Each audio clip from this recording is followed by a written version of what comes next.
All right, so Cowboy Cupid. 65-year-old Ivan Thompson is known as the Cowboy Cupid, exactly. Or Cowboy del Amor.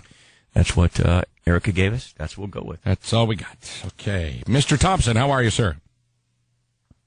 Mr. Thompson, how are you, sir? Fine. Oh, fine. How you doing?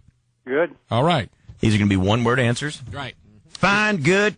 It is a radio station. We're doing an interview, so give us maybe 2 words. Would that be cool? It's kind of hard for me to hear you. I could hear them others good. Okay. Pull the corn out your ears, and now can you hear me better? Yeah, a little. Okay. Tell us what you do, sir. I introduce American men to Mexico women for marriage. Mexico women?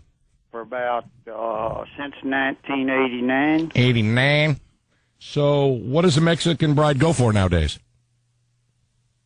What do they go for? Yeah, how much? They go for good Go guys. for what you tell them they're going for. You're going for some beer, and when you get back, you're going for some some of my buddies having you. How much does it cost to get a Mexican bride? Well, I guess that would depend on where they How much you got in your wallet, boy? What's in your wallet? Capital One. Going to get them. Okay. So wait, you have to drive across the border and then sneak them across? No. Oh.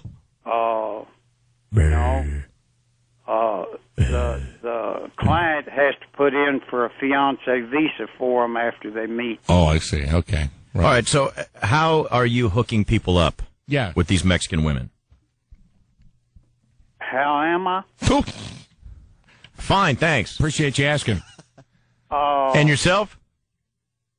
I take one man at a time down in the interior. Oh, so you take one guy at a time. You ever taken 2 at a time? One. And you left your 10-gallon hat on, too, when you're taking those men. One weekend when I was doing it in a little bigger style. Yeah. 80 men one week. What a tramp you are. And about 150 women. Oh, okay. How much for one without a mustache? In her pants. Sir? Oh, this guy. Oh, what, he's taking what he does serious? Seriously? Yeah. You're basically taking poor, innocent young women. I mean, what? I'm thinking about designing a 10-gallon turban. What do you think? Why should the Cowboys have all the fun? You do, exactly. Spurs on the turban. You don't put spurs on cowboy hats. Hey, come on now. It's I'm going something to start new. with them on turbans. He's something All right, new. back to the news then, I guess. All right, you got it. Yeah! Yeah! Oh, no. There's a collie named Lassie, how original, that saved the lives of the 2 owners after a fire broke out in their home in Indiana last week. The dog smelled the fire, ran to the 2 80-year-old people who owned the dog, and started licking the man's hand. They got out okay. The guy had some burns. The woman had some chest pains. But alas, Lassie was killed by falling embers. What a Did bummer. you say alas? Alas, she was killed. Yes, Lassie was. Thank you. Killed Could you use that dog in the Bronx? Oh, that is so sad. The sad thing is, I'm not that sad about it. You have to be. It's I'm poor not. innocent children.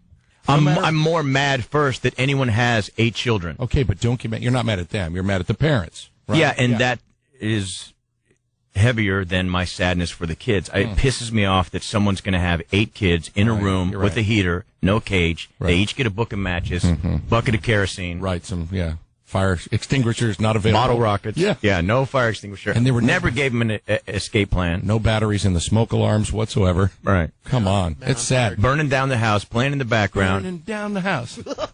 I mean, burning down the house. 8 children die? Was it 8? Oh, it's awful. Oh, it's terrible.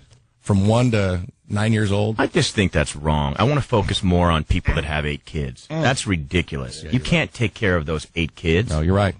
I know. You can't do in it properly. situations like this, you can probably save, when there's a fire, 1 or 2 kids. That's why you have 2 arms. Yeah. Right.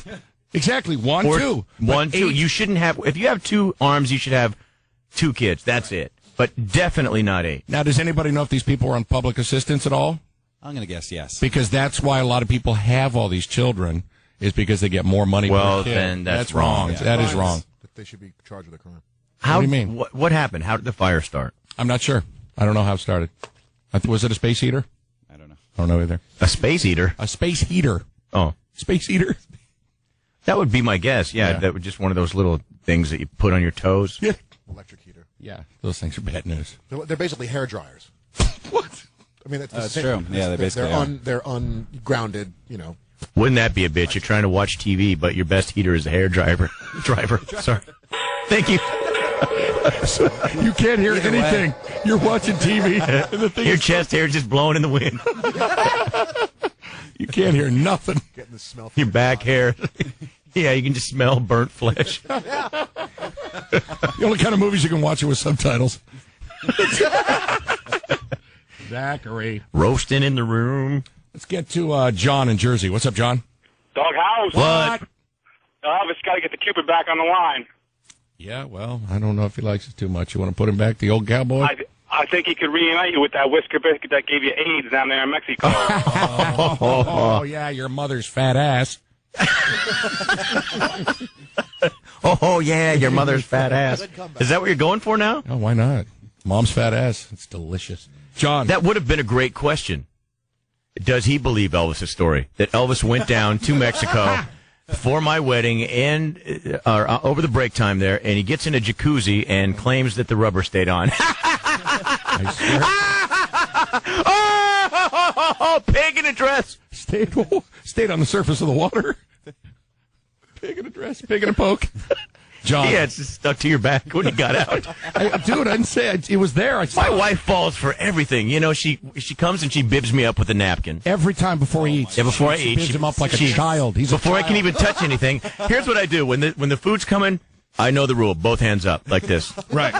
Then she comes over. You're a child. You're 4 puts the napkin in, sets the plate down, then gives me the remote in one hand and the fork in the other. Bro, does she cut your food for you, too? She does if it's meat. Oh!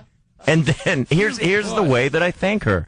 I'm wiping my face all over it, and I get done, and then, you know, I lean over and tell her, "Thank you, honey, I love you." First I go, that means take the stuff. I'm done. So she goes, "Here, just give me it. I'll stack it up over here on the nightstand." So she starts to stack it up, and I lean over and I go, "Thanks." That's the only place I eat. Me too, actually. Yeah. Me too. So I act like I'm rubbing her back, but I take the whole greasy ass napkin and jam it up to the top of her back, so she's got like a hunchback. The poor thing's like, my back is all covered in zits, and I don't know why. She went out to the computer. She went to the kitchen, did the dishes, went to the computer, fell asleep. When she woke up, I was awake. She's like, "What the hell is in my back?" She's doing a photo shoot next week. How did my napkin get there? Exactly.